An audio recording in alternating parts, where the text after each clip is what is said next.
da RB. Rede Bandeirantes de Rádio. O conhecimento que transforma pessoas e a sociedade. Difundir, propagar os fatos e mais do que isso. Investigar, explicar e opinar. No mundo com tantas mídias, tantas fontes de notícias, nos colocamos a serviço da informação honesta, confiável, de credibilidade.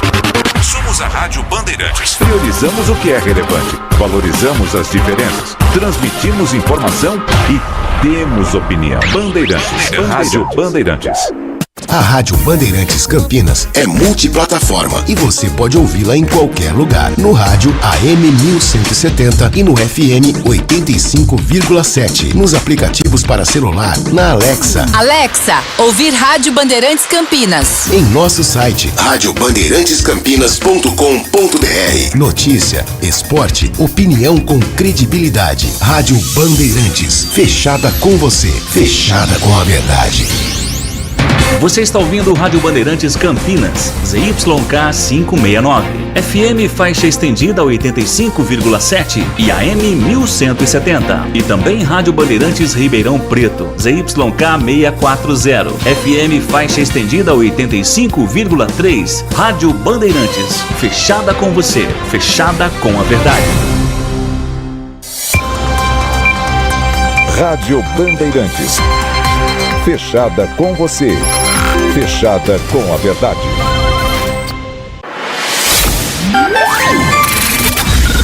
Manhã Bandeirantes. Oferecimento.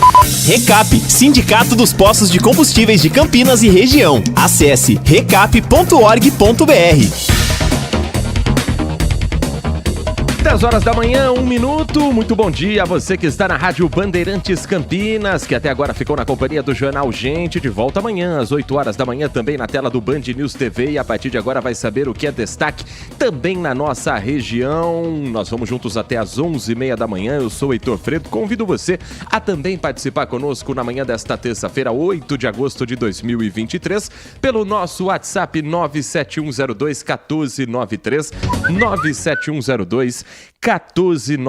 Daqui a pouco conosco o Tiago Prudente também nesse Manhã Bandeirantes, que tem os trabalhos técnicos de Danilo Capucci na mesa de som e central técnica com a coordenação do Gil Kleber. Você nos acompanha em AM 1170, FM 85.7, também pelas plataformas digitais, o aplicativo Band Play, o portal bandmulti.com e com imagens direto do nosso estúdio digital aqui na Rádio Bandeirantes Campinas, no alto do Jardim São Gabriel, no nosso portal do YouTube, canal Rádio Bandeirantes Campinas, para você curtir, compartilhar, fazer também o seu comentário e se inscrever e assim receber toda a nossa programação. Uma terça-feira de temperaturas mais amenas hoje em Campinas, termômetros do CEPAGRE da Unicamp marcando nesse momento 21,3 graus. A região metropolitana amanheceu com o céu claro, temperatura mínima hoje já bateu na casa dos 15 graus, segundo o registro da estação do CEPAGRE, e a condição vai seguir estável ao longo desta terça-feira, céu claro, temperaturas elevadas, principalmente na hora do almoço. Passagem de uma frente fria pelo litoral começa a ocasionar ventos de intensidade moderada a forte, rajadas ocasionais até de 30 a 50 km por hora. E a partir de hoje, vamos começar a ter uma qualidade de ar um pouco melhor. Umidade relativa do ar um pouco mais elevada no período da tarde, em torno de 50%. E aí já começa a se formar uma nebulosidade. O céu vai ficar parcialmente nublado, não descartando um período de chuva isolada à noite. Então hoje, quem sabe a chuva para dar um alívio no nosso ar, para dar uma melhorada também nas condições climáticas e na nossa condição de respiração. São 10 horas e 3 minutos. Nesse momento acontece em Brasília o depoimento de Anderson Torres, ex-ministro e ex-secretário de Segurança do Distrito Federal. Nos atos de 8 de janeiro, ele era o responsável por essa pasta, estava nos Estados Unidos e a Comissão Parlamentar de Inquérito que investiga os atos do dia 8 do primeiro mês desse ano, houve nesse momento, na condição de testemunha, Anderson Torres. A defesa dele pediu para que pudesse ficar em silêncio durante parte do depoimento. Isso foi acatado pelo ministro Alexandre de Moraes, do Supremo Tribunal Federal. Torres foi chamado não como investigado, mas como uma testemunha, embora esteja também sendo apurada uma suposta omissão na montagem do esquema de segurança no dia dos atos golpistas. Vamos ouvir um trecho ao vivo nesse momento. A senadora Elisiane Gama, relatora da CPI, é quem faz os questionamentos a Anderson Torres. E a gente vai, de carona com o Band News TV, ouvir um trecho também desse depoimento. Não tem alguma empresa, a transferência foi feita para a conta física do senhor Júlio. Porque eu não tenho nada a ver com a empresa dele. Ele é meu amigo pessoal de muitos anos. Eu fiz uma transferência, ele tirou as passagens no mês anterior. Quando venceu, eu transferi para a conta dele. Durante o período dos vários contratos dele com os Correios, que somam o volume de 111 milhões de reais. A sua amizade com ele vem desde esse período de 2019? Há quantos anos o senhor tem essa amizade com ele? Muito antes disso. Conheço o Júlio desde 2015 e não tenho absolutamente nada a ver com a relação dele com os Correios, senadora. Ele tem alguma empresa alguma empresa referente à compra de passagens aéreas ou foi uma decisão individual dele em relação ao senhor? Foi uma decisão nossa, porque nós combinamos a viagem juntos para os Estados Unidos. Ele viajou com o senhor? Posteriormente ele viajou e nos encontrou nos Estados Unidos. Em sua gestão, a Polícia Rodoviária Federal, o senhor Anderson, celebrou diversos contratos milionários com a empresa Combate Armo. Essa empresa ela é investigada por esta comissão e, inclusive, já recebeu algumas sanções do poder público, inclusive mais de uma vez em descumprimento de obrigação nessas licitações, inclusive pela entrega de veículos blindados, muito aquém da especificação. Além disso, para esta empresa, o senhor Silvinei, depois, nessa comissão, inclusive chegou a afirmar que buscou guarida, não é? Através da busca, inclusive, de uma contratação e de um emprego. O senhor teve informações sobre esses contratos que foram firmados na Combate Armo e, ao mesmo tempo, também o senhor teve informações acerca dessas várias sanções que esta empresa recebeu por haver uma estranheza em relação a essas licitações? Não tive conhecimento sobre isso, senhora relatora.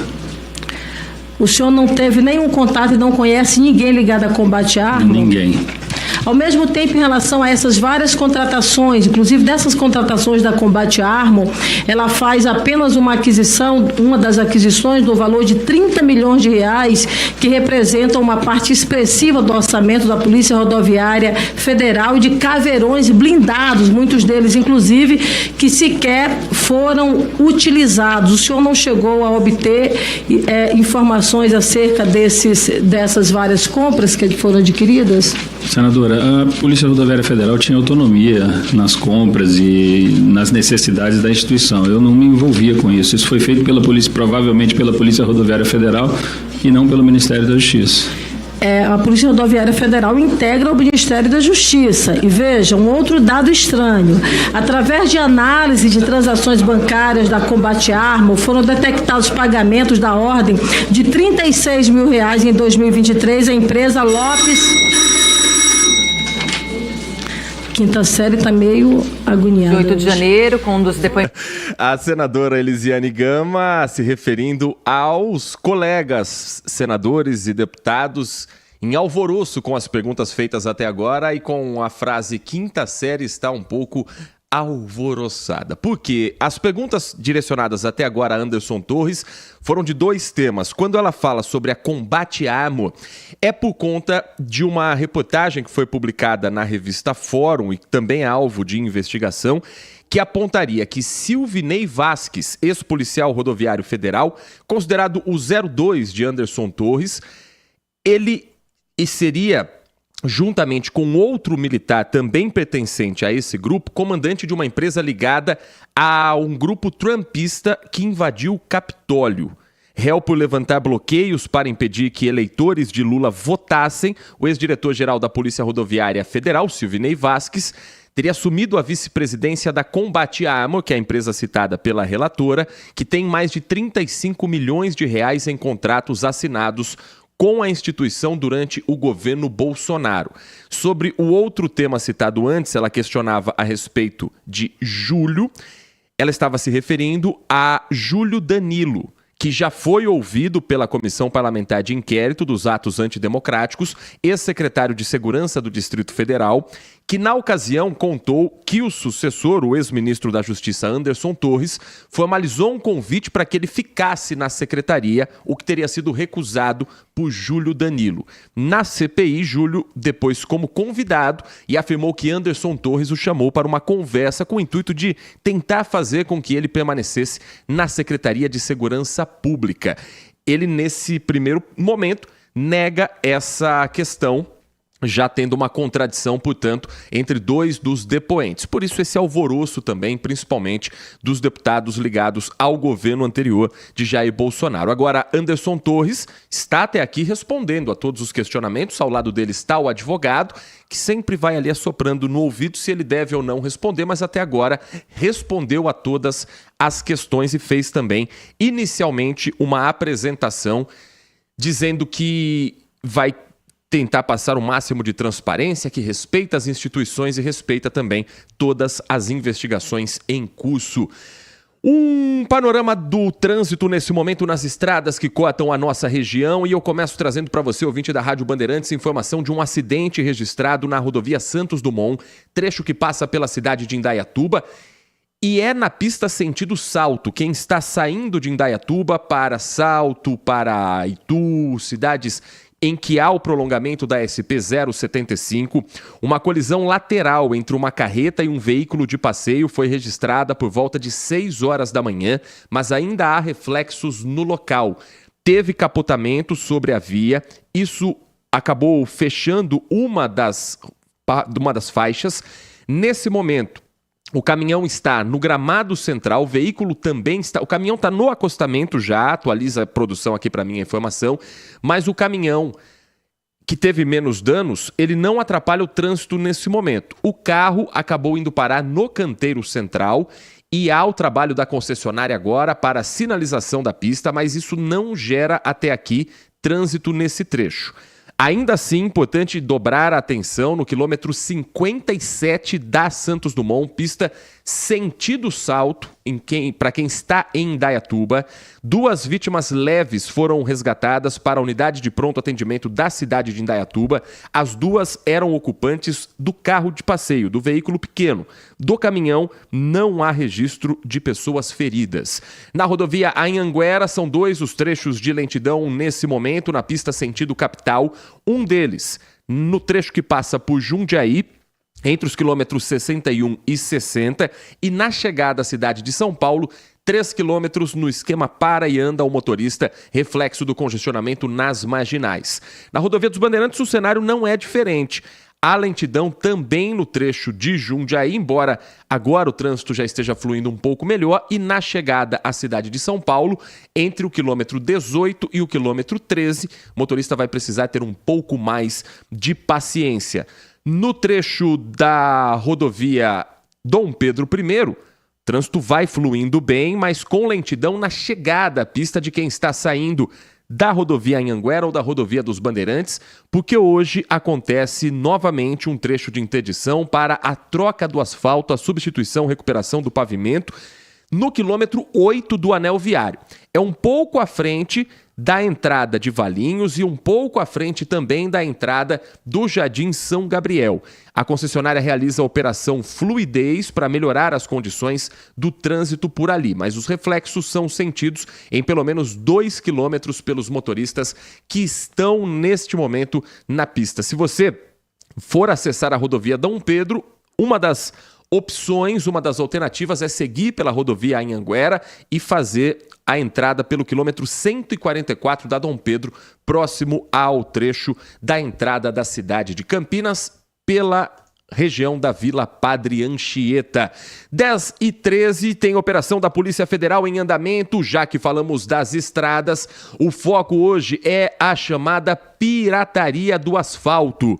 São criminosos ligados a roubo de carga que já estavam na mira da Polícia Federal, e a operação começou nas primeiras horas do dia, com mandados de busca e apreensão sendo realizados pelas equipes da Polícia Federal em conjunto com o GAECO, o Núcleo de Campinas do Ministério Público Estadual ligado à investigação de crime organizado. Além de mandados de busca e apreensão, que são 9, 7 mandados de prisão temporária também estão sendo cumpridos agora. Cidades de Campinas, Sumaré, e nós vamos conversar com a repórter Lucimeire Ramalho, que está na delegacia da Polícia Federal no bairro Botafogo, em Campinas, para trazer mais informações dessa operação em andamento. Lucimeire. A Operação Volvere da Polícia Federal de Campinas tem como foco reprimir crimes de roubo de cargas na região de Campinas e também dos caminhões. Esse grupo já vem agindo aqui na região. Essa é mais uma operação realizada pela Polícia Federal para tirar essas pessoas de circulação. Hoje foram cumpridos 9 mandados de busca e apreensão e expedidos pela Justiça 7 mandados de prisão temporária por 30 dias. Desses 7 mandados, 5 pessoas foram presas, trazidas aqui para a sede da PF. Uma pessoa segue foragida e a outra já estava presa por motivo de roubo. As buscas foram feitas na cidade de Campinas e também na cidade de Sumaré. Em Campinas, no Jardim Santa Mônica, Vila Esperança, Jardim São Marcos e também Campo dos Amarais. Em Sumaré, no Jardim Denadai e também no Jardim Morumbi. Todas essas pessoas foram trazidas para cá, devem prestar depoimentos, passar mais informações e devem ser levadas para a sede da Polícia Federal na capital paulista. Durante as investigações, a Polícia Federal aqui de Campinas já chegou a pelo menos 6 roubos que foram praticados por esse grupo de maio a julho deste ano. De que maneira? Parando os caminhões nas rodovias, dando algum sinal de que algo está errado para que esse caminhão encoste, ou então até fazendo ali, praticando algum acidente, batendo no caminhão para que esse caminhão tenha que parar, e a partir daí o grupo anunciava então o assalto. Outras pessoas também dão apoio nessas ações desses bandidos, passando com o carro, verificando qual caminhão está mais ali disponível para que seja abordado, e também verificando a chegada da polícia rodoviária, que pode estar passando ali pelo local. E essas pessoas, inclusive, quando praticavam o assalto, eram bastante violentas, estavam sempre armadas e deixavam essas pessoas presas até que a carga ou o próprio caminhão fosse destinado. Segundo a Polícia Federal, o destino final tanto da carga e principalmente dos caminhões no estado de Minas Gerais, onde essas peças eram revendidas. Desde o início dessa operação, em dezembro de 2021, a Polícia Federal já colocou aí 135 pessoas envolvidas atrás das grades e também conseguiu fazer a recuperação de veículos roubados no valor de 7,5 milhões de reais. A gente continua acompanhando tudo por aqui. Qualquer novidade, eu volto aí com vocês. Combinado, Lucimeire Ramalho. E a Polícia Federal já sabe de alguns crimes que foram cometidos por essa quadrilha, que já estão em apuração desde que o fato aconteceu. Um deles foi no dia 31 de maio, que foi na Vila Renascença, em Campinas, um assalto no dia 9 de junho em Sumaré, no último dia 27 de junho na Avenida Lix da Cunha, foi às 4h15 da tarde, e foi um assalto em que um dos criminosos responsáveis pela condução do veículo bateu o caminhão na rodovia Dom Pedro I, no quilômetro 139, contra a defensa metálica, e acabou sendo preso em flagrante pela Polícia Militar naquela ocasião. Então, a partir dessa prisão em flagrante, foi possível também ligar esse homem aos outros crimes e a outras pessoas que estão sendo investigadas agora. Teve um assalto também registrado no dia 3 de julho, agora, mês passado, que foi no Campo dos Amarais, em Campinas.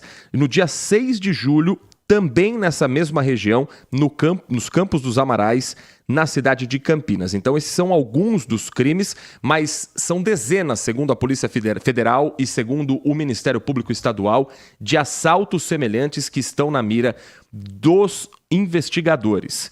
Nós vamos continuar acompanhando. 13h, Gustavo Gimenez vai trazer a atualização dessa operação, o número de presos, de casos já identificados, e também a Lucimeire Ramalho ao vivo, direto da Polícia Federal, e às 16h também com o delegado à frente desse inquérito. O Brasil Urgente vai repercutir esse assunto, além do seu resumo diário, 6:50 da noite, que é o Band Cidade com o comando de Walter Sena, com reportagem inédita a respeito dessa operação. Ainda falando sobre segurança pública, mas agora numa operação da Polícia Militar. Nós continuamos acompanhando as apurações da Operação Escudo, que acontece no litoral sul de São Paulo, e tem uma novidade nessa história.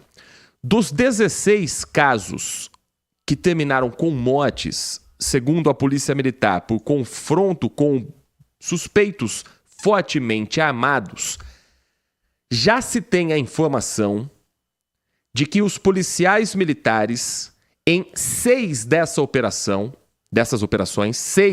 ações, não estavam com câmeras instaladas em fardas.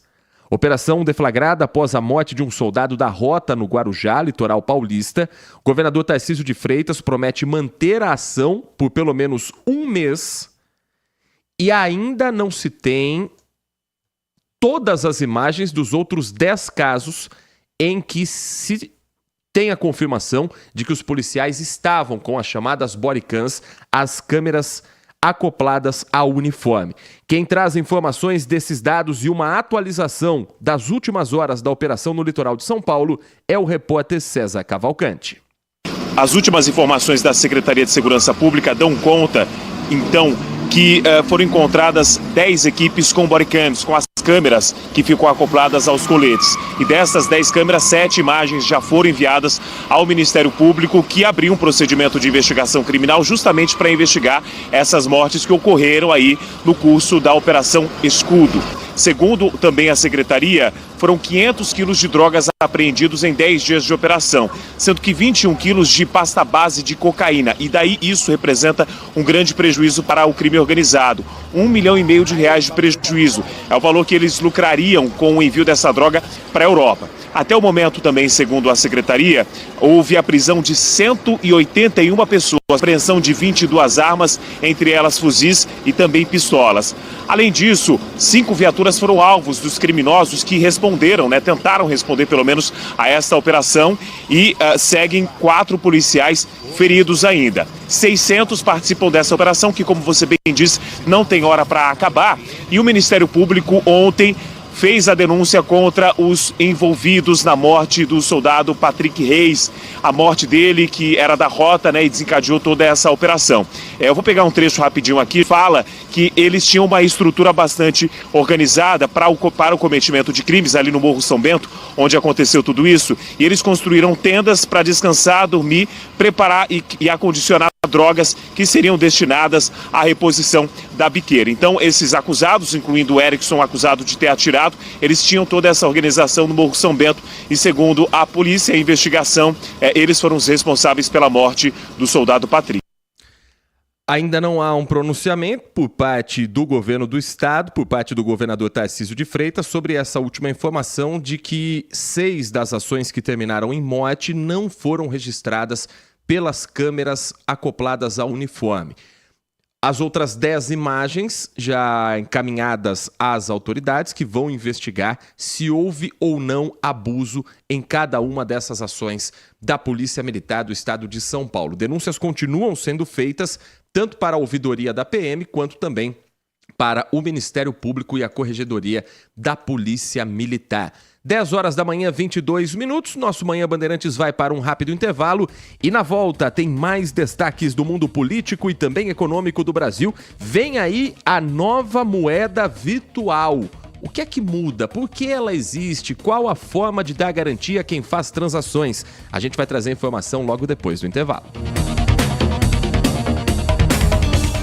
Manhã Bandeirantes. É notícia. Consumidor, muitas vezes, a qualidade do combustível que você coloca no tanque do seu veículo pode ser tão diferente quanto o preço que você paga por ele. Por isso, procure abastecer em postos de sua confiança e exija sempre o cupom fiscal. É seu direito e a sua garantia. Recap, Sindicato dos Postos de Combustíveis de Campinas e Região. Acesse recap.org.br.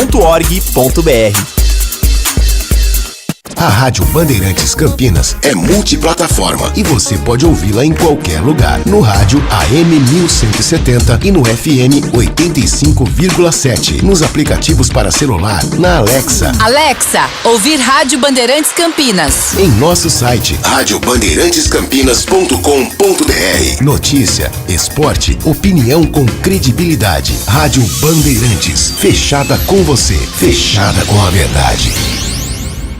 Ampla Aposentadorias é a sua empresa especialista em soluções de benefícios e aposentadorias do INSS. Nossa equipe cuidará de tudo, desde o cálculo do tempo de contribuição até a solicitação eficiente da sua aposentadoria no INSS, sempre buscando a melhor regra e o melhor valor. Com mais de 5 mil clientes satisfeitos, venha conquistar o seu sonho com a Ampla Aposentadorias. Ligue 19 98273 8053 ou 3399 3555, Avenida Norte Sul 575 Térreo, Cambuí.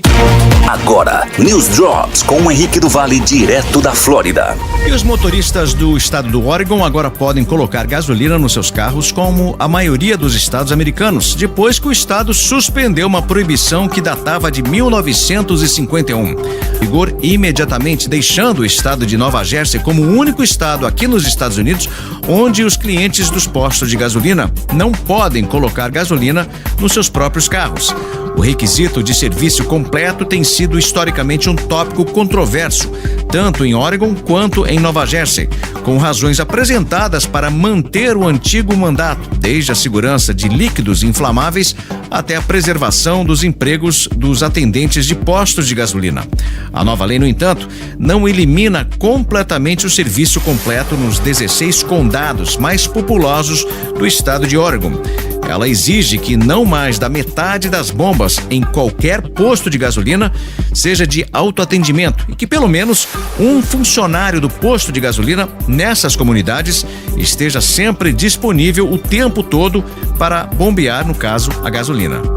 E a Zoom, a empresa que impulsionou a revolução do trabalho remoto durante a pandemia, está agora pedindo aos seus funcionários que voltem ao escritório. O Zoom teve suas próprias dificuldades à medida que a demanda diminuiu após um aumento causado pela pandemia. Em fevereiro, a Zoom cortou cerca de 15% do seu quadro de funcionários, totalizando cerca de 1.300 funcionários. Após crescer muito rapidamente, os membros da equipe de liderança executiva também reduziram seus salários base em 20% para o próximo ano fiscal e perderam o seu bônus do ano fiscal de 2023. Mais do que a maioria das empresas, o serviço de videoconferência definiu os primeiros dias da pandemia, já que muitos recorreram à sua plataforma para conversar por vídeo com amigos e colegas durante os bloqueios. Você ouviu News Drops aqui na Rádio Bandeirantes. Rádio Bandeirantes. Fechada com você. Fechada com a verdade. Este é o Manhã Bandeirantes. 10 horas da manhã, 26 minutos. Vamos voltar a Brasília, ouvir mais um trecho ao vivo do depoimento de Anderson Torres, ex-ministro da Justiça, ex-secretário de Segurança Pública do Distrito Federal, à CPI dos atos golpistas de 8 de janeiro. A senadora Elisiane Gama segue fazendo as questões ao ex-ministro, que responde na condição de testemunha. Essa investigação chegou a ter algum prosseguimento, chegou-se a iniciar, por exemplo, alguma investigação em relação a esses institutos, ou a decisão do ministro bloqueou de uma forma terminante essa investigação? Eu acho que bloqueou de forma terminante essa investigação. Na verdade, o documento chegou à representação do Ministério da Justiça, eu encaminhei para a Polícia Federal para providências. E, enfim, acredito que não tenha ido adiante. Se houve a decisão do ministro, não deve ter ido adiante. Senhor Anderson Torres, eu queria fazer essa pergunta aqui para o senhor, que o senhor me respondesse com a devida tranquilidade. Nós fizemos aqui uma solicitação e alguns requerimentos, inclusive de colegas, no sentido de fazer o compartilhamento dos dados dos inquéritos do Supremo Tribunal Federal e também dos inquéritos da Polícia Federal com esta comissão. E o objetivo desse compartilhamento é exatamente ter acesso a um conjunto de informações que acaba não chegando a esta comissão por conta de alguns deles estarem ainda em diligência. Mas a imprensa fez uma colocação, e é uma colocação absolutamente grave, que se trata de que nesse inquérito que está no Supremo Tribunal Federal haveria, por exemplo, um áudio aonde o senhor teria falado acerca de sequestro de ministro da Suprema Corte. a qual deveria ser deixado, por exemplo, em um local incerto e não sabido. Eu busquei, inclusive, junto a esses inquéritos, a possibilidade de buscar essas informações, mas por serem sigilosos, nós não temos de fato acesso a essas informações que chegarão a esta comissão. Houve algo dessa natureza? Bom, os trabalhos vão longe. A gente de carona com Band News TV, perguntas, né? Essa pergunta especificamente ele está respondendo dizendo que não sabe do que se trata e que vai aguardar também um posicionamento, mas ele não responde nesse momento à senadora Elisiane Gama, uma pergunta sobre possíveis áudios ligados a Anderson Torres, falando em sequestros de ministros. Ele não respondeu com detalhes, mas claro que isso vai ser alvo também de investigações no futuro, porque a senadora relatora diz que está para receber a Comissão Parlamentar de Inquérito também esse material. São 10h29, a gente segue com o nosso giro de notícias. Campinas ontem teve votação na Câmara Municipal sobre um projeto de lei e na primeira discussão foi uma aprovação por unanimidade. Qual é o projeto? Os ônibus de Campinas vão ter, a partir da aprovação da lei e também da sanção do prefeito, o pagamento da tarifa com uso de cartões de crédito ou débito, ou um item eletrônico com tecnologia de aproximação. Nessa primeira discussão, o projeto recebeu 27 votos a favor e nenhum voto contrário. Eram os vereadores que estavam presentes na sessão, são 33 ao todo os parlamentares. O texto da proposta diz que as concessionárias e permissionárias devem ser obrigadas a instalar os equipamentos para viabilizar essas mobilidades, essa opção de pagamento para quem utiliza o transporte público em Campinas. Para ser aplicado, o projeto de lei vai ainda passar por uma segunda votação e depois ser sancionado pelo prefeito Dário Saad. E a validade só será para contratos firmados entre a prefeitura e as empresas após a publicação da lei que estabelece esse sistema. Então, na prática, os ônibus antigos não precisariam dessa mudança até que haja uma renovação no edital, um novo contrato com as empresas e essas passariam a ser obrigadas a oferecer essa tecnologia. Uma outra reunião está marcada para amanhã, dia 9, às 10 horas da manhã, uma audiência pública no plenário da Câmara Municipal para trazer ideias da população em geral, das empresas, de pessoas ligadas ao transporte público, de como será a aplicação dessa nova forma de pagamento no transporte público municipal. O projeto de lei complementar acrescenta um artigo à lei municipal que é de 2002 sobre o pagamento das tarifas. Nessa proposta, as concessionárias e permissionárias vão ficar obrigadas a instalar nos veículos o dispositivo. Então, pode ser pelo cartão de crédito, pode ser pelo cartão de débito, mas também pode ser, por exemplo, pelo pagamento com celular, com até o próprio relógio. Hoje em dia é uma forma de você fazer um pagamento por aproximação. Essa reunião é pública, então, eventualmente, quem tiver alguma proposta a apresentar, alguma ideia a apresentar aos parlamentares, amanhã tem essa oportunidade na audiência pública às 10 horas da manhã na Câmara Municipal. Comissão de Finanças e Orçamento é quem faz a convocação, que tem à frente o vereador Carlinhos Camelô, do PSB. São 10 horas e 32 minutos. Uma nova moeda virtual agora é criada no Brasil. Ela já tem um nome, ela já tem uma data para aplicação, mas ela ainda tem um monte de dúvidas. Vamos conversar com o repórter Alex Guzmão, porque particularmente, Alex, eu li o projeto, reli, fiquei com um monte de dúvida, não entendi direito como é que funciona essa nova moeda virtual. Explica pra gente como é essa proposta, Alex. Pois é, não é fácil não, a gente tem que ler bastante, consultar os especialistas. Bom, o grande anúncio do dia foi mesmo o nome escolhido pelo Banco Central, o Drex, que vai ser a versão digital da nossa moeda. A cotação não muda, ou seja, um Drex será igual a R$1. O primeiro passo para ter acesso a essa modernidade vai ser abrir uma carteira digital por meio de uma instituição financeira. Dentro dela, você colocará reais, que serão convertidos em Drex.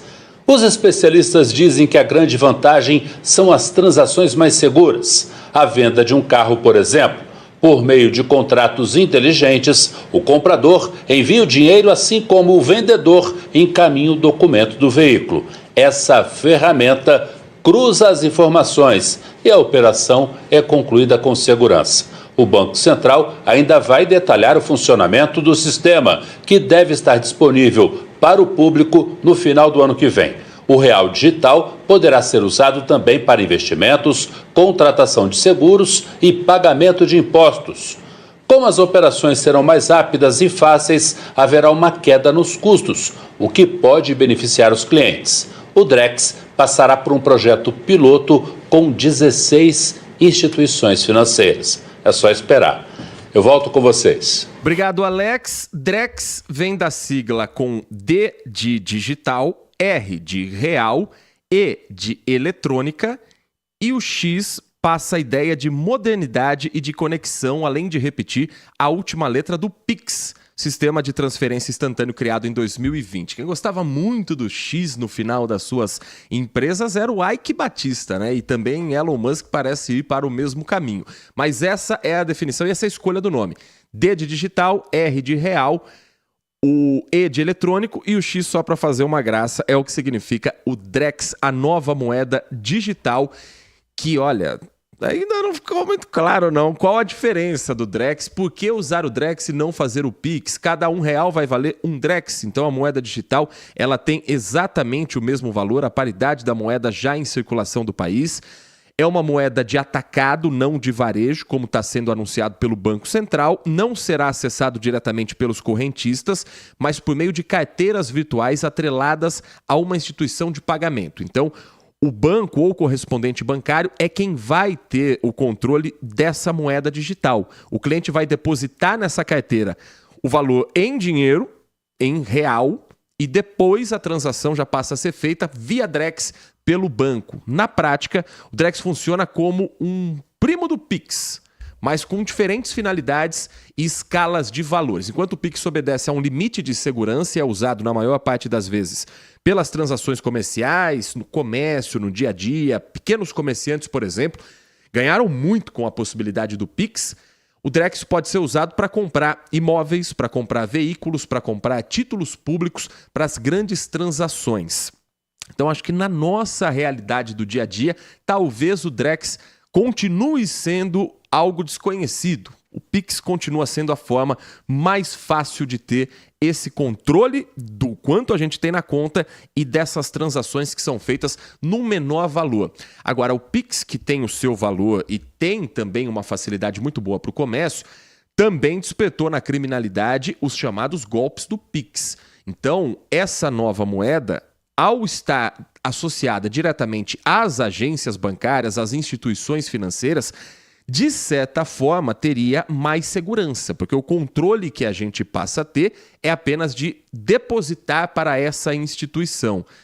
Mas ainda assim é preciso sempre ficar atento, porque estamos falando de Brasil e sempre surge um golpe novo, a gente sempre tem que estar atualizado da forma como os bandidos tentam chegar até nós e tirar o nosso dinheiro. Então, isso também vai valer para esse real digital, agora com nome, agora com um projeto mais concreto por parte do Banco Central. O ouvinte da Rádio Bandeirantes participa conosco pelo 97102-1493. Tem mensagem de áudio na manhã desta terça-feira. Bom dia a todos, DJ Ale. Heitor Fredo, falando um pouquinho sobre poder pagar o ônibus, né, com cartão de crédito ou débito, eu acho ótimo. Mas eu também acho que poderia fazer um sistema igual à Zona Azul Digital. A Zona Azul Digital é uma maravilha. Você põe um veículo lá, estaciona, compra o período, aí depois, se você estiver longe do veículo, você não precisa ficar voltando no veículo para trocar o cartão. Você simplesmente faz uma outra compra, da onde você estiver. O ônibus poderia também ter um sistema parecido com esse daí. Grande abraço a todos, DJ Ale.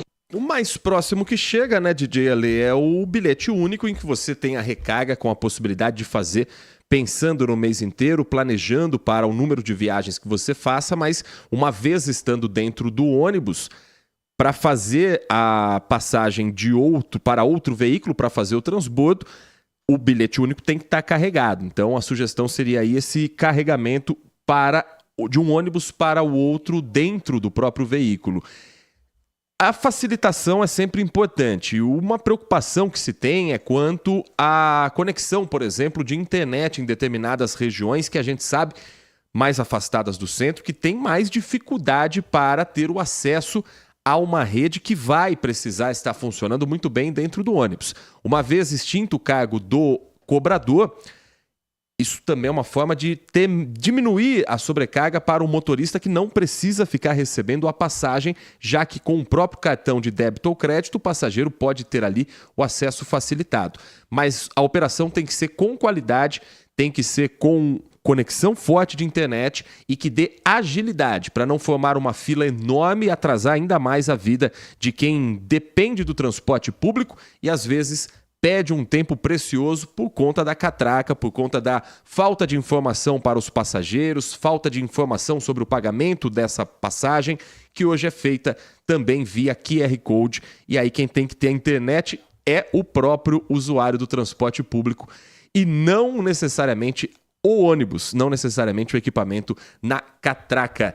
10h39, Thiago Prudente, você que já pegou muito ônibus na vida, o que pensa desse projeto aprovado em Campinas numa primeira votação, que terá amanhã uma audiência pública para ideias serem apresentadas antes de ir para a segunda votação? Passageiro de ônibus em Campinas, ainda não, mas em breve vai ter opção do pagamento por débito ou crédito na catraca. Bom dia para você.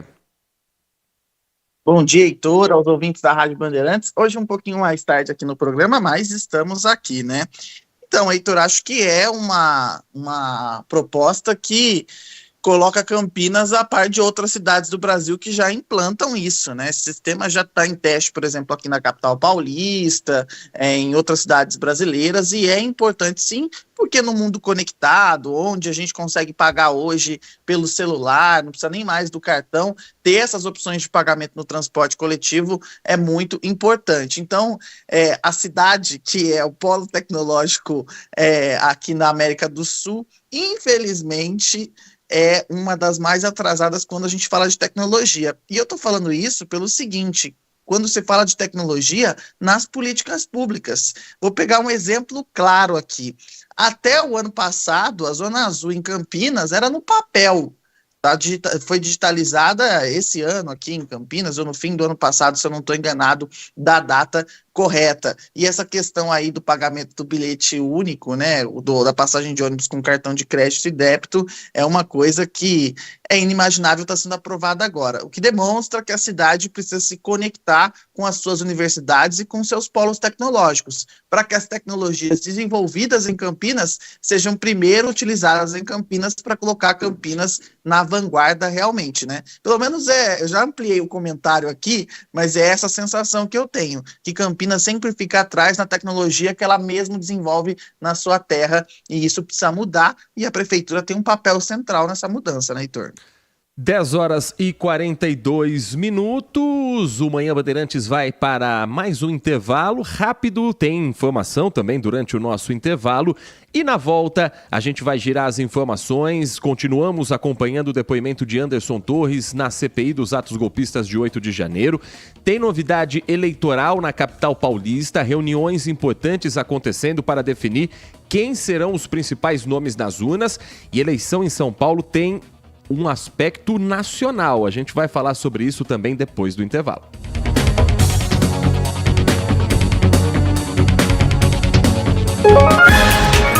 Você está ouvindo Manhã Bandeirantes. Oferecimento. Recap, Sindicato dos Postos de Combustíveis de Campinas e Região. Acesse recap.org.br. Consumidor.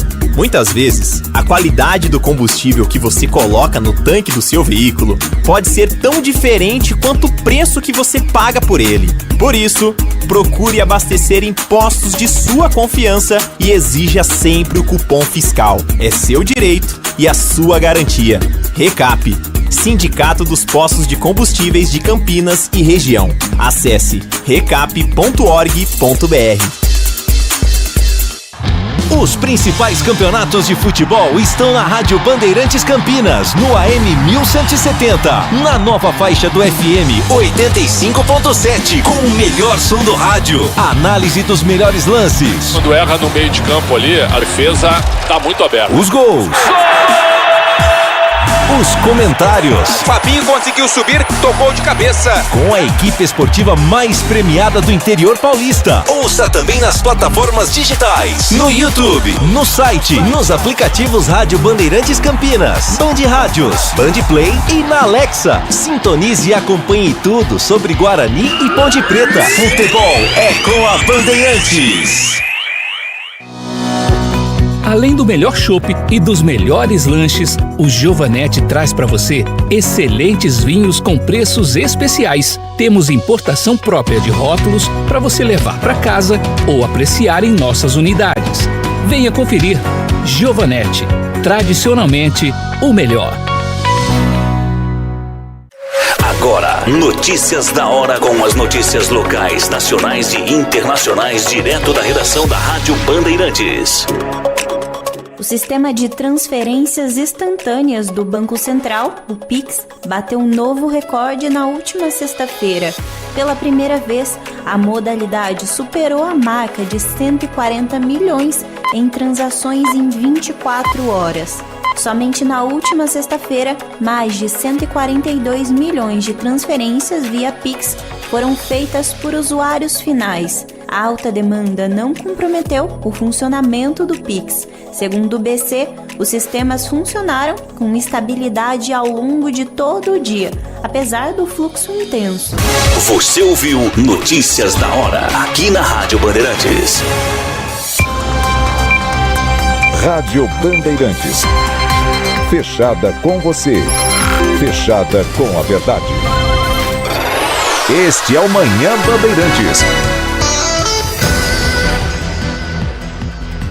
10h45, ouvinte participando conosco pelo 97102-1493, 97102-1493, agradecendo a audiência do Perinho, mandando mensagem pra gente também aqui na manhã de hoje, agradecendo a participação do Gregório Daniel, também nos acompanhando pela internet, muita gente participando conosco. Deixa eu trazer aqui o comentário do Adriano Vermelho, que está sempre conosco aqui no Manhã Bandeirantes.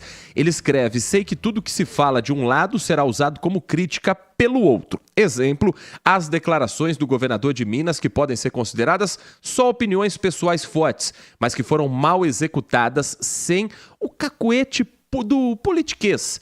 Do mesmo jeito, algumas declarações do presidente, que ele acredita, o Adriano, está falando demais e com isso escorregões nos diálogos são armas para os adversários. Acreditem, não há supervilões nesse país. Narrativas tentam forjar o mal para alimentar o ódio que engaja mais uma disputa medíocre, é o que escreve o Adriano Vermelho. Sempre que chega próximo ao período eleitoral, os assuntos vão ficando mais quentes e cada fala se torna munição para quem é de um lado ou do outro. Ou a favor, quando essa fala tem um caráter positivo, porque às vezes é utilizado também o cargo para chegar aos eleitores uma determinada mensagem. Por outro lado, um escorregão pode ser muito forte, muito cruel. E vem aí eleições municipais em 2024, que você sabe, o Grupo Bandeirantes de Comunicação terá uma cobertura ampla das eleições da cidade de Campinas, das cidades da região metropolitana, do nosso interior de São Paulo, entrevistas, debates em todo o país, para você poder ter todas as informações sobre os candidatos que estarão nas urnas para o cargo de vereador e também para o cargo de prefeito. Antes da gente falar da eleição de Campinas, a eleição de São Paulo no ano que vem, ela vai ter um caráter muito interessante de se analisar. Como toda eleição em grandes capitais, mais do que escolher um prefeito, você percebe uma tendência política de uma região capaz de movimentar todo o cenário nacional. Ainda mais quando se fala de São Paulo. São Paulo tem hoje como prefeito Ricardo Nunes, que foi eleito na chapa com Bruno Covas, vitoriosa num segundo turno contra Guilherme Boulos. Felizmente, você sabe, Bruno Covas morreu em função de um câncer nos primeiros meses de gestão. E Ricardo Nunes passa a ser o nome para a reeleição. No início da semana, finalzinho da semana passada, começo dessa semana, o Partido dos Trabalhadores, o PT, já havia anunciado que não terá candidato próprio. Ventilaram-se nomes como o de Gilmar Tato, como do próprio ministro Fernando Haddad, candidato derrotado para o governo de São Paulo, mas até por um compromisso firmado anteriormente com o PSOL, entre Lula e Guilherme Boulos, o candidato apoiado pelo PT será Guilherme Boulos, que foi o deputado federal mais votado do estado, que teve mais de 1 milhão de votos na capital paulista e que teve na última eleição municipal uma disputa acirrada com Bruno Covas. Do outro lado das lideranças nacionais, o Partido Liberal tinha algumas possibilidades, ou tem ainda, porque não há um nome oficial, para ser colocado como um candidato de chapa do PL. O nome mais forte seria o de Eduardo Bolsonaro, também eleito deputado federal com uma expressiva votação na capital paulista e que dispensa apresentações pela ligação com o ex-presidente Jair Bolsonaro. Um outro nome também que se colocava como um pré-candidato é o de Ricardo Salles. Mas Jair Bolsonaro se reuniu com o prefeito Ricardo Nunes e está cada vez mais próximo o anúncio de apoio para a reeleição do atual prefeito de São Paulo. Quem traz mais informações sobre esse encontro político é o repórter Sandro Barbosa. O anúncio oficial não aconteceu, mas segundo o ex-presidente Jair Bolsonaro, ele e o prefeito Ricardo Nunes estão praticamente noivos, faltando muito pouco para o casamento, que seria o apoio formal. A declaração aconteceu na sede da Prefeitura de São Paulo, depois de um almoço entre o prefeito Bolsonaro e o governador do estado, Tarcísio de Freitas. O PL de Jair Bolsonaro deverá indicar o vice na chapa de Nunes, que é do MDB e deverá concorrer à reeleição no próximo ano. Tiago Prudente, uma eleição paulistana com cara de eleição nacional, mas sem os dois partidos que são os protagonistas hoje, PT por estar no governo federal, PL por ter a maior bancada na Câmara, por ter a expressiva votação em todo o país com o então candidato Jair Bolsonaro. Um cenário diferente em que os dois partidos estarão ali, mas não serão os protagonistas. Vão ser ali provavelmente os vices, né, nessas chapas que vão disputar a prefeitura de São Paulo. O que a gente precisa ver agora é como vai se dar essa conjuntura até a eleição. A gente tem esses anúncios sendo realizados agora, a gente vê um esforço da atual administração aqui da capital paulista para tentar mostrar que está trabalhando, realizando obras em toda a cidade. Isso fica muito claro para quem vem à capital de Campinas, vem à capital ver um volume de obras muito grande, principalmente aquelas obras que aparecem, né, Heitor, que dizem que são as obras que dão voto. Então a gente vê esse esforço. Ao mesmo tempo, o prefeito Ricardo Nunes tem uma dificuldade que é muito grande, ele é muito pouco conhecido. Tem muita gente na capital paulista que não sabe quem é o atual prefeito. Se você perguntar, fala, mas quem é essa pessoa? Então, essa é a grande dificuldade, ele tem que se apresentar e criar essa figura carismática que ele não é. E essa é uma dificuldade muito grande. Por que o bolsonarismo se une a Ricardo Nunes nesse caso? Porque também não tem um candidato forte na capital paulista. As pesquisas indicam que não há uma predileção para um candidato bolsonarista competitivo. Houve até aquela ação de Ricardo Salles, que hoje é deputado, foi ministro do Meio Ambiente, de tentar ali se candidatar. Mas não houve apoio interno e também as pesquisas apontam que patinaria. Perdão. Além disso, a gente tem uma outra questão. Se a gente pegar a eleição presidencial, na capital paulista, Lula venceu o Bolsonaro com uma margem confortável. Então, o que mostra que há uma predileção da cidade por pautas de esquerda. Então, isso demonstra uma força maior da esquerda aqui, tanto que Boulos teve uma votação muito expressiva, o que demonstraria um candidato muito competitivo. e uma polarização também, aí é uma avaliação que cada especialista, analista político faz essa ponderação. Uma polarização entre um candidato bolsonarista raiz e Boulos daria vantagem a Boulos pela tendência da cidade, pela tendência da capital paulista. Então, com um candidato como Ricardo Nunes, que é bolsonarista, mas não é, tipo o prefeito Dário Saad, sou, mas não sou, entendeu?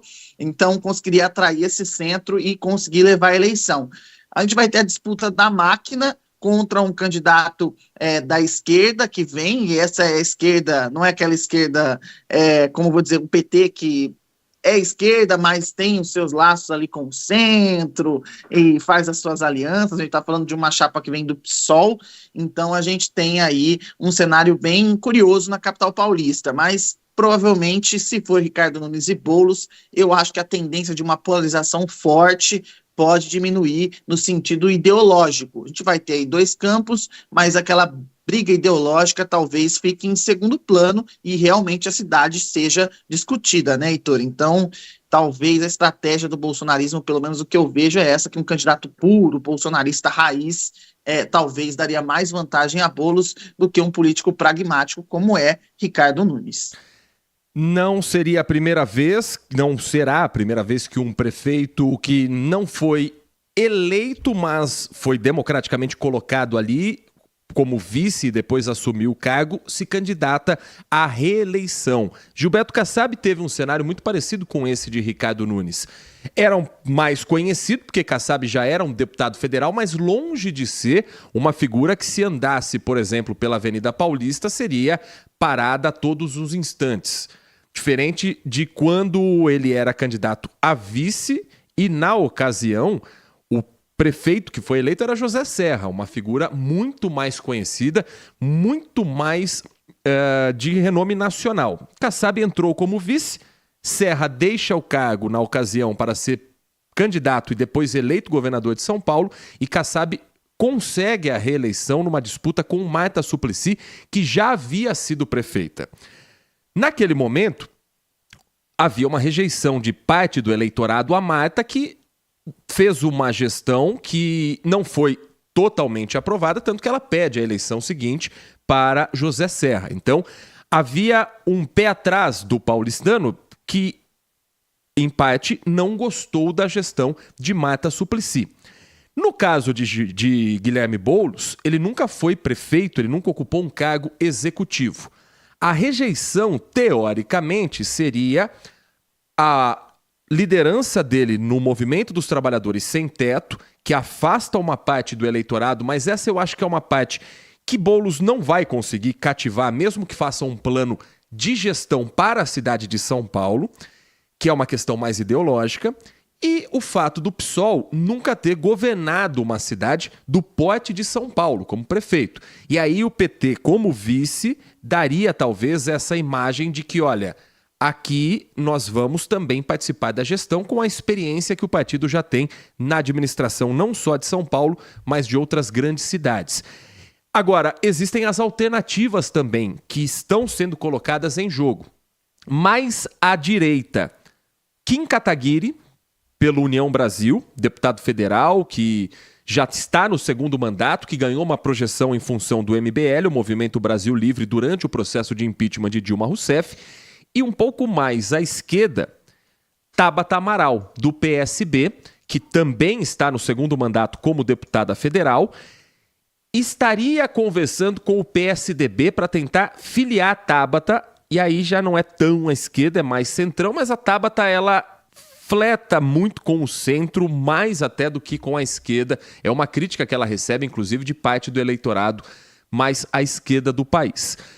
Não me parecem dois nomes que vão mudar a polarização entre Ricardo Nunes e Guilherme Boulos. Me parece uma eleição que tende a ser definida num segundo turno entre quem está com a máquina e quem é muito conhecido na cidade de São Paulo e teve uma votação expressiva para deputado federal. Mas eu sempre sou a favor de ter várias alternativas no primeiro turno, várias opções, para que não fique uma eleição estilo americano em que você tem dois nomes, A ou B, e você escolha a partir daí. Quando se tem uma gama de candidatos com possibilidade de apresentar plano de governo, de montar a base aliada, de montar um projeto para o município, eu sempre acho mais interessante. E é o que eu espero que aconteça também em Campinas, embora não me pareça um cenário muito diferente do que a gente vê em São Paulo, uma tendência de polarização entre situação e um candidato à esquerda, no caso aqui do Partido dos Trabalhadores, no caso de São Paulo, do PSOL. Acho que vai ser um cenário meio parecido com Campinas e São Paulo, viu, Thiago? Eu acho que você faz uma análise perfeita, acho que são cenários muito parecidos. A diferença é que eu acho que aqui em Campinas a gente tem até um terceiro candidato, que seria Rafa Zimbaldi ali, que pode ali criar uma dificuldade. Não sei nem se o Rafa vai conseguir se viabilizar para conseguir essa candidatura, Rafa Zimbaldi, que é atual deputado estadual, mas eu vejo que há essa possibilidade. Mas diante do restante do cenário, é muito parecido. A gente tem um candidato que está no campo azul, que a gente chama, né, que é que está ali fazendo essa aliança com o bolsonarismo para conseguir a eleição, que é Ricardo Nunes e Dário Saad. Inclusive os dois são amigos, vira e mexe a gente vê postagem dos dois prefeitos de Campinas e São Paulo juntos, ali de pautas na Frente Nacional dos Prefeitos. E aí a gente tem no outro campo ali, à esquerda, aqui em Campinas provavelmente com Pedro Tourinho do PT, e em São Paulo com o Boulos do PT, que já fez essa aliança. E aí eu queria apontar um negócio, eu vou fazer aqui, não sou vidente, mas para mim, Kim Kataguiri e Tabata Amaral, se forem candidatos, serão apenas ali meros coadjuvantes. Não vejo chance nenhuma desses candidatos de conseguir uma votação expressiva. O Kim Kataguiri, inclusive, é de Indaiatuba, né? Ele não é da capital paulista, né? Se eu não tô doido, eu acho que é isso. Então, teoricamente, ele seria um deputado da nossa região, se a gente colocasse ali. Mas, essa liberdade de se candidatar, até porque ele deve ter ligações com a capital paulista. Mas vejo ali como meros coadjuvantes. E o PSDB, né, Heitor, tentando suspirar, dar os últimos suspiros aí, porque o PSDB hoje é um partido pequeno no Brasil, não tem mais a representatividade que tinha antes. Isso fica muito claro até nas dificuldades para fazer as circulações municipais. O PSDB que derreteu nos últimos anos e nessa última eleição foi praticamente dizimado, com aí perdendo o principal estado do país, né?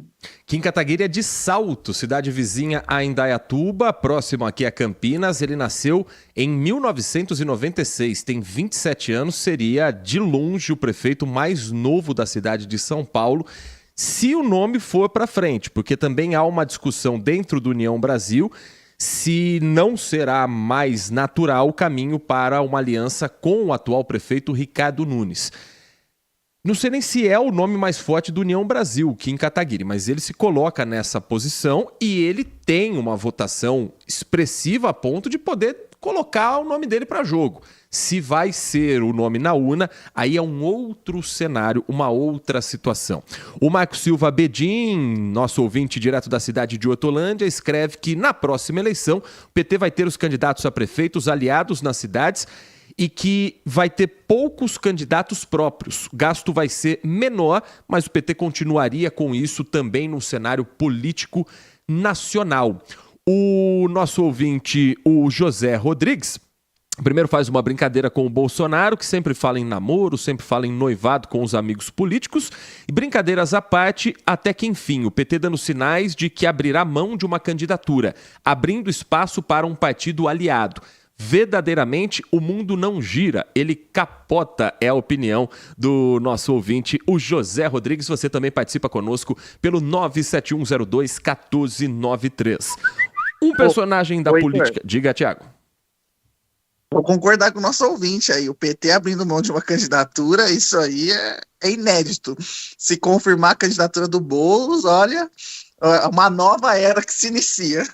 Precisa convencer Gilmar Tato e o Tato Verso da cidade de São Paulo, com todos os tatos que ali estão, que eles não têm condições de serem candidato a prefeito de São Paulo. Eu acho que é um cargo que, embora eles conheçam a cidade, tem vereador na família, tem deputado, Gilmar Tato é quem se coloca como um deputado mais com possibilidade de candidatura real, Guilherme Boulos já mostrou ser forte na urna e faz sentido a partir do momento em que também foi um acordo para que Boulos não saísse candidato a governador e apoiasse Fernando Haddad nas últimas eleições. Isso poderia ter dividido o voto da esquerda e o PSOL abriu mão porque teria essa condição na Prefeitura de São Paulo de ter o inverso. A chapa PT-PSOL para o governo do estado, PSOL-PT para a Prefeitura de São Paulo. Então, isso é parte de um acordo entre Lula e Boulos, pelo que se fala nos bastidores políticos. Agora, teria Lula feito algum acordo para a Prefeitura de Campinas? Por quê? Márcio Postman agora oficialmente está empossado no IBGE, o Instituto Brasileiro de Geografia e Estatística. E é um nome que aparece, de repente, como sendo alvo de críticas, alvo de defesas até da Unicamp, mas num cenário político nacional. Natália Passi fala um pouco pra gente agora sobre essa posse que deu tanto o que falar. Nunca vi um ministro ser tão falado para tomar posse. Imagina um presidente do IBGE, Natália Passi. Muito bom dia para você, uma ótima terça-feira quem está nos acompanhando. Exatamente, o economista Márcio Postman foi oficialmente nomeado presidente do IBGE nessa publicação do Diário Oficial da União que aconteceu hoje, terça-feira. Ele que tem 61 anos, inclusive participou do governo de transição Lula no fim do ano passado, já presidiu também o IPEA e é uma pessoa de total confiança do presidente Lula. Só que esse anúncio de que ele iria se tornar de fato o presidente do IBGE aconteceu no fim do mês passado pelo ministro da Comunicação Social do governo, Paulo Pimenta, em uma conversa informal com jornalistas no Palácio da Alvorada, naquele período em que o presidente Lula estava em repouso diante de um procedimento médico que ele fez para aliviar as dores que ele tem no quadril.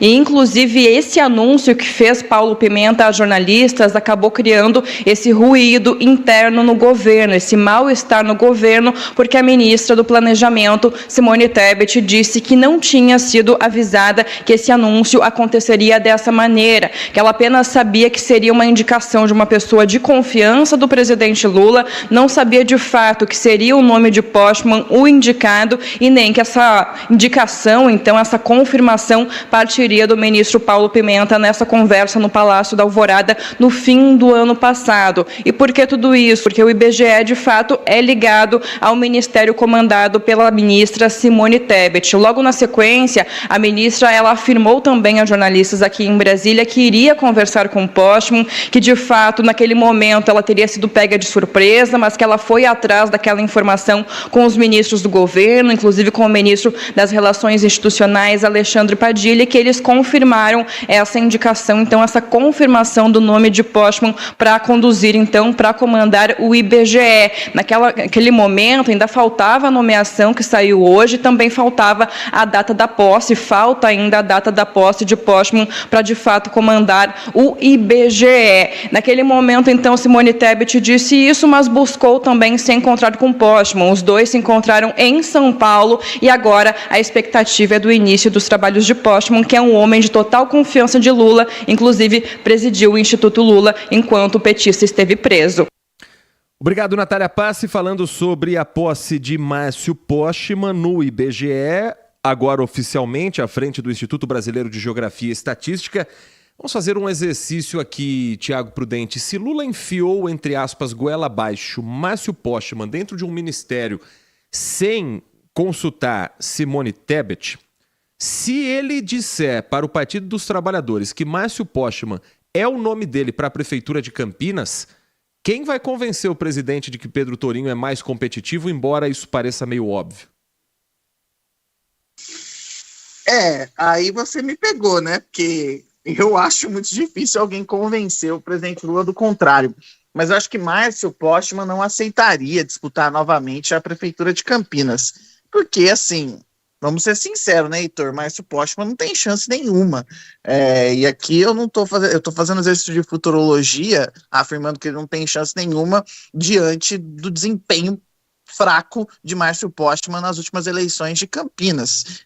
Então, isso demonstra que ele tem dificuldades imensas. Ele tem uma dificuldade, apresentou essa dificuldade nos debates, ele é uma pessoa capacitada, tem toda a formação técnica, mas um debate vai mais do que isso. É preciso ter o carisma, é preciso saber conversar com a população, e Márcio Postman demonstrou uma dificuldade imensa. E a gente sabe que quando ele disputou a prefeitura de Campinas, foi mais ali para que o PT tivesse um candidato do que propriamente dito para vencer a eleição. Foi mais aquele candidato colocado para ocupar um lugar ali. Eu sei que muita gente que pode estar ouvindo, inclusive ligado ao Partido dos Trabalhadores, pode negar, dizer que isso não é a realidade, mas a gente sabe que nos bastidores é exatamente isso. Tanto que a nomeação de Márcio Postman agora como presidente do IBGE tem muito a ver com uma gratidão do presidente Lula, isso dito por interlocutores do Palácio do Planalto com quem eu conversei, que dizem que é uma questão de gratidão do presidente Lula porque Márcio Postman foi lá e ocupou a vaga de candidato à prefeitura de Campinas em um momento crítico do PT, no auge ali da Lava Jato. Então a gente tem esse cenário pela frente. Então, assim, acho muito difícil isso acontecer, mas se acontecer, o PT de Campinas vai ter uma crise pela frente para enfrentar. Já vai ter uma eleição duríssima pela frente, porque vai enfrentar provavelmente uma grande coalizão do atual prefeito Dário Saad, e que tem, além dessa grande coalizão de partidos, tem ainda a máquina na mão. Então, seria o cenário perfeito para uma tragédia grega, Heitor? Márcio Postman disputou 3 eleições, 2 para prefeito de Campinas, 1 para deputado federal, e a cada disputa o número de votos foi diminuindo. Em 2012 foi quando ele teve o grande protagonismo. Ele tinha como candidata a vice Adriana Flose, filiada ao PSD, presidente da Associação Comercial e Industrial de Campinas, e disputava naquela ocasião com Jonas Donizete.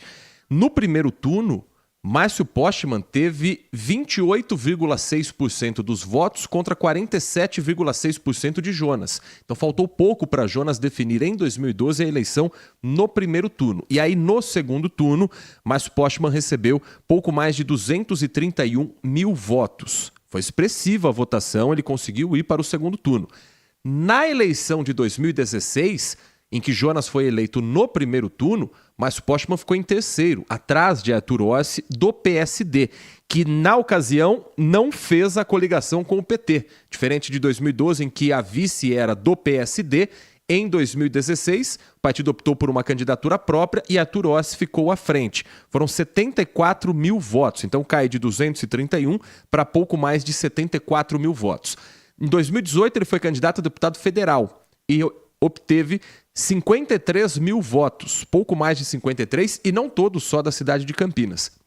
Então, me parece que em 2012, Márcio Postman se colocou como uma oposição a Jonas Donizete, teve comício com a presença de Lula, com a presença de Dilma Rousseff, então presidente da República, então teve toda uma comoção para isso. Se ele for candidato, Lula também virá novamente para um eventual comício, mas o que eu acredito que o PT esteja fazendo é se garantir realmente com Pedro Tourinho para ser um nome candidato à disputa contra Dário Saad, que é, nesse momento, líder na pesquisa única que foi divulgada até agora, feita pela Band, junto ao Instituto Paraná Pesquisas, que aponta, nesse trabalho feito no mês de maio, que Dário Saad tem, na intenção de votos da pesquisa estimulada pelo Instituto Paraná Pesquisas, 22,2% das intenções, Rafa Zimbaldi 18,5%, delegada Terezinha 10,6%, Doutor Hélio 10,4% e Pedro Tourinho 8,1%. Isso foi em maio desse ano, e o mais importante dessa pesquisa para mim é a disputa na pergunta feita sem os nomes dos candidatos aparecerem, a chamada pesquisa espontânea, em que Dário Saad aparece com um pouco mais de 3% e todos os outros candidatos ficam com menos de 1%. A sensação que eu tenho é que o campineiro ainda não se deu conta que tem eleição no ano que vem, Thiago.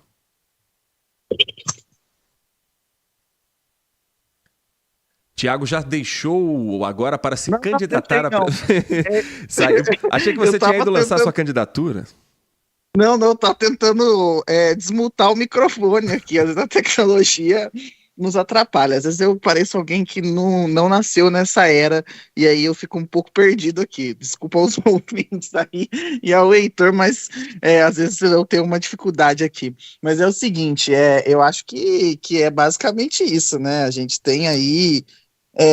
como eu vou dizer, Heitor, eu acho que a eleição só se dá conta mesmo, o eleitorado, quando ela está às vésperas da eleição ali. Olha, a eleição é essa semana, muitas pessoas definem o voto naquela semana, então isso fica muito nítido nas próprias pesquisas que mostram aquela oscilação, principalmente na última semana, em que os partidos ficam muito atentos, que é a questão da definição, é a questão do voto espontâneo e a questão da pesquisa estimulada. Espontâneo é quando a pessoa responde de pronto o candidato que vai votar, sem ter os nomes apresentados, e aí pesquisa aquela que não é espontânea, em que é feito o questionário, aí sim o resultado é diferente. Então você percebe uma aproximação entre as duas pesquisas, e a pesquisa espontânea em Campinas mostra ainda um número muito pequeno de eleitores que sabem quem vão votar, porque não estão pensando na eleição ainda.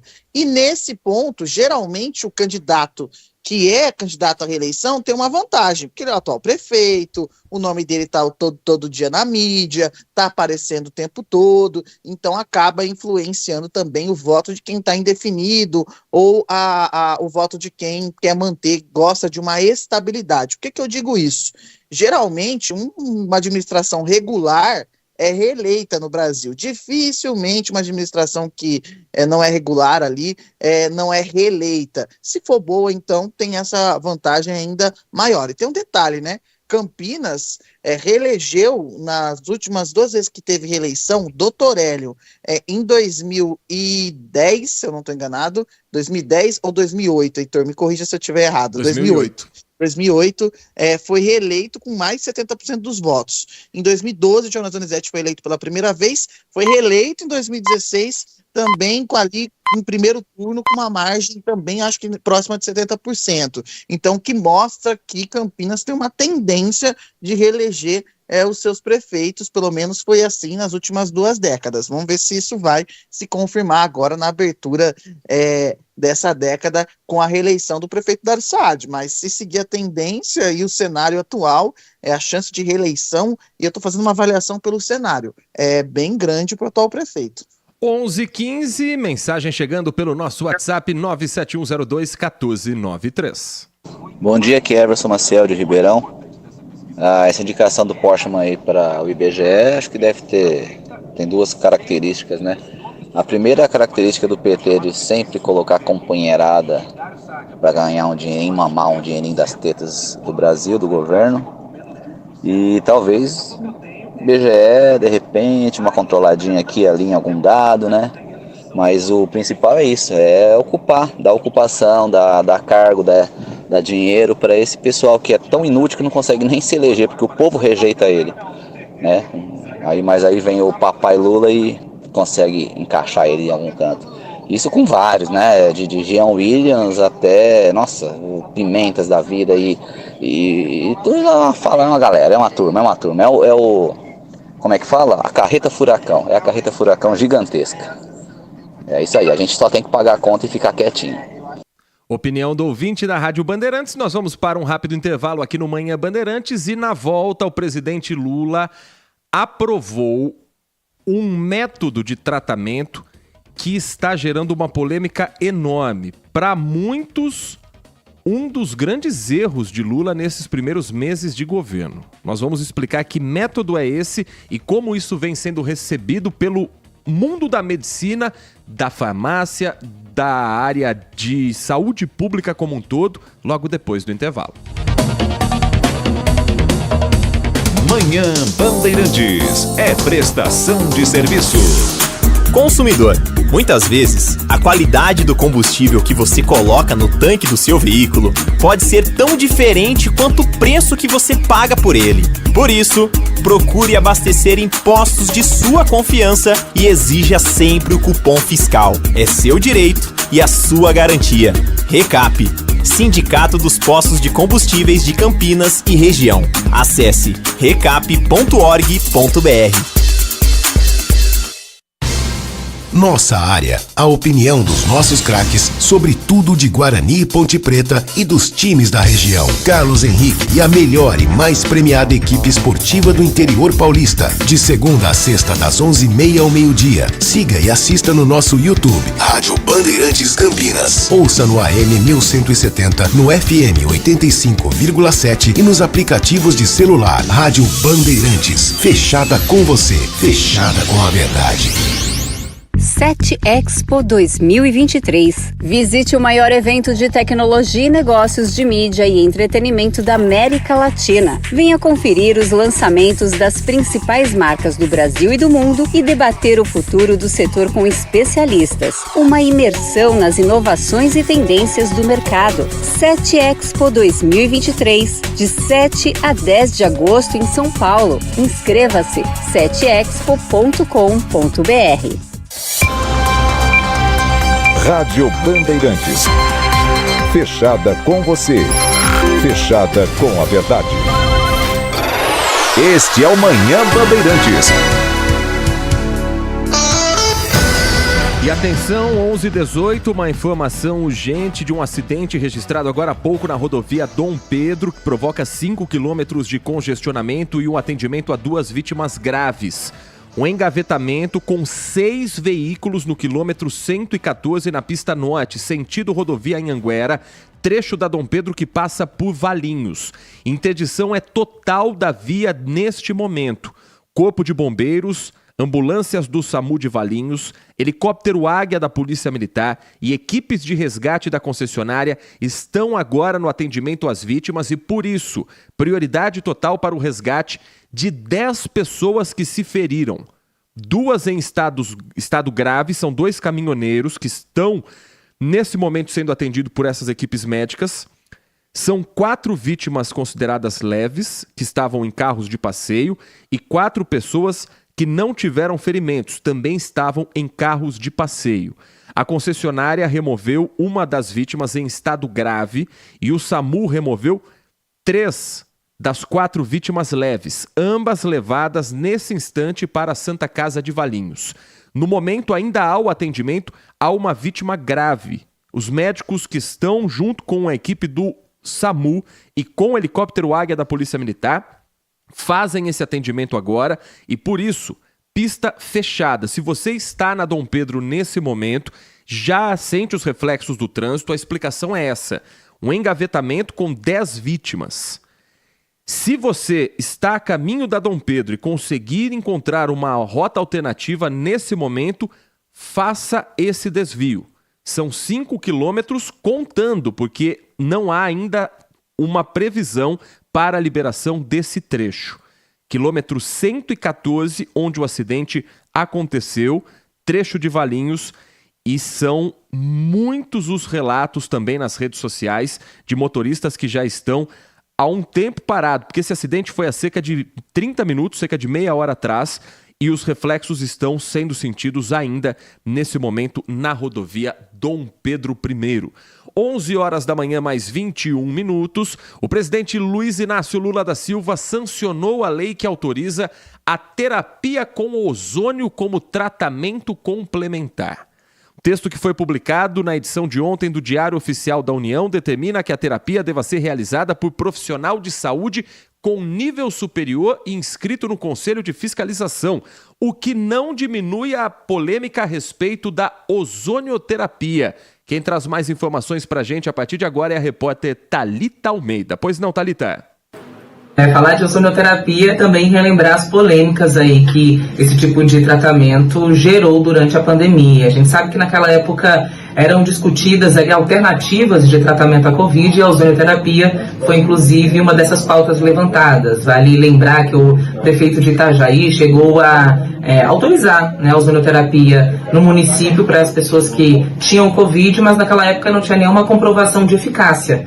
Então, por isso, gerou toda essa polêmica. Agora, com a lei, conclui-se que os estudos foram feitos, a eficácia foi comprovada, mas a ozonioterapia também vai ser feita como terapia complementar. Então, tem umas exigências, tem regras que devem ser obedecidas, explicando um pedacinho técnico aí do que consiste esse tipo de tratamento. Olha, consiste na aplicação de oxigênio ou ozônio diretamente na corrente sanguínea ou na pele do paciente e tem como objetivo aumentar a oxigenação dos tecidos no combate às infecções. Por isso que foi lá atrás debatido na tentativa, né, de se usar como medicina alternativa também no combate à Covid.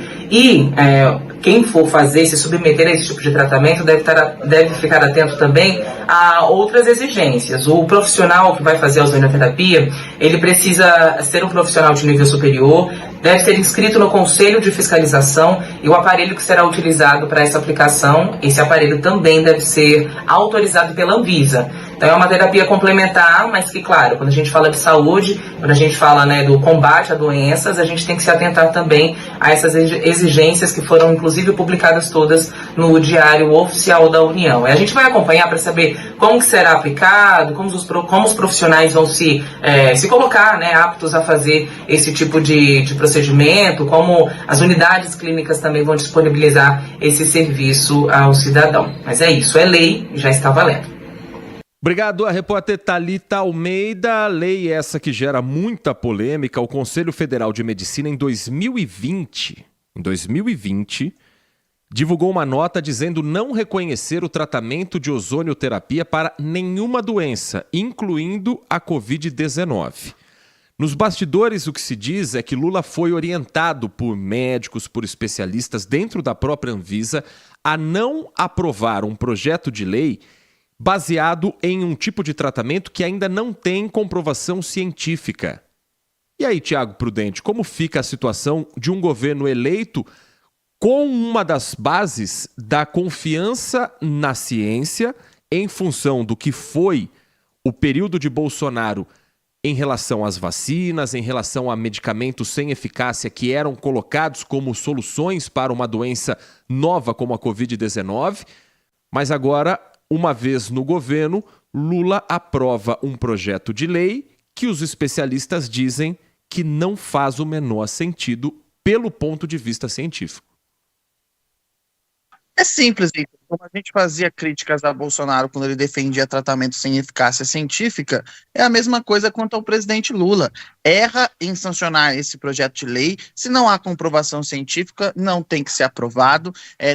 Quem tem que opinar nesses assuntos, eu sempre acho isso, são especialistas, técnicos na área, e eles têm que opinar, e não por uma força de lei sancionada pelo presidente que não tem essa capacidade técnica, enfiar ela abaixo. É simples assim. E eu acho que se as entidades médicas veem aí um risco à população, elas têm que acionar o Supremo Tribunal Federal para que essa lei seja suspensa. É um erro do governo, não sei de onde o presidente Lula tirou isso, por quem que ele foi orientado, mas ele tem que vir a público esclarecer por que ele sancionou essa lei que está sendo aí criticada por todos os órgãos médicos sérios desse país. Então, é um erro sem dúvida nenhuma, e é aquela questão, né? A gente falava tanto de negacionismo, isso também é um negacionismo no caso desse tratamento, enquanto não há uma comprovação científica, não há motivo para que ele seja utilizado. É claro que a gente precisa avaliar, tem gente que defende o tratamento, como havia gente que defendia o tratamento com a cloroquina, mas isso não tem comprovação científica, então tem que ser criticado da mesma forma. Erra o governo, e eu acho que a única maneira de impedir essa lei agora é via meios judiciais. Eu nem sempre concordo com esse caminho, mas nesse caso, aí a moderação do judiciário entra em cena para avaliação técnica também de quem aponta que essa lei pode colocar pessoas em risco. A Anvisa autorizava o uso da terapia só como auxiliar para alguns procedimentos odontológicos e estéticos, porque, segundo o órgão, não há, até o momento, nenhuma evidência científica significativa de que haja outras aplicações médicas. A FDA, que é equivalente nos Estados Unidos à Anvisa, reiterou em 2006 que, quando inalado, o ozônio é um gás tóxico não indicado para uso médico. A Associação Brasileira de Ozonioterapia, por outro lado, afirma que o procedimento médico é reconhecido em mais de 50 países, sendo oferecido inclusive no sistema público de saúde em Portugal, Espanha, Itália, Turquia, China e também na Rússia. Essa é uma situação polêmica que o presidente Lula ainda não se pronunciou após a discussão no meio científico, principalmente, mas também nos meios médicos. 11h27, Tiago Prudente. Voltamos amanhã às 10 da manhã aqui no nosso Manhã Bandeirantes. Falei 3 vezes manhã numa frase só, olha que coisa. Que isso, hein? Só uma última notícia, Heitor. Tem uma mudança na Prefeitura de Campinas, mudança no secretariado da Prefeitura de Campinas.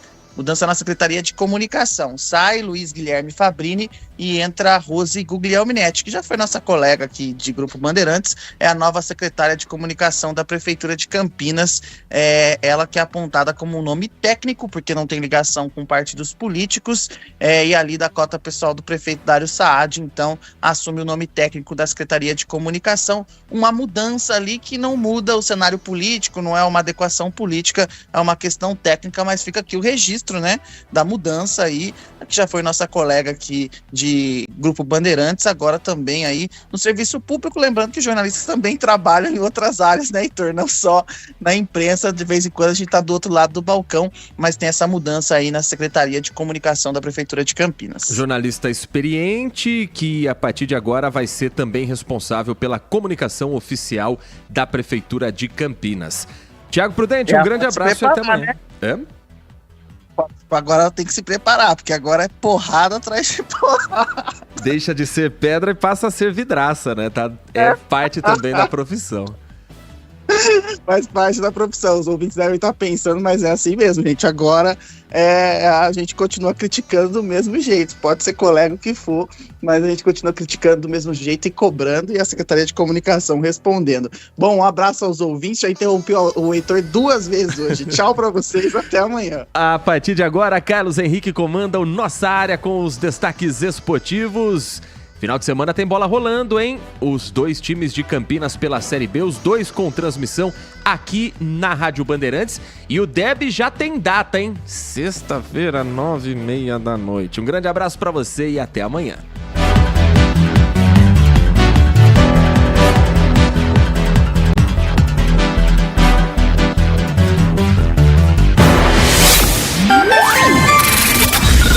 Manhã Bandeirantes.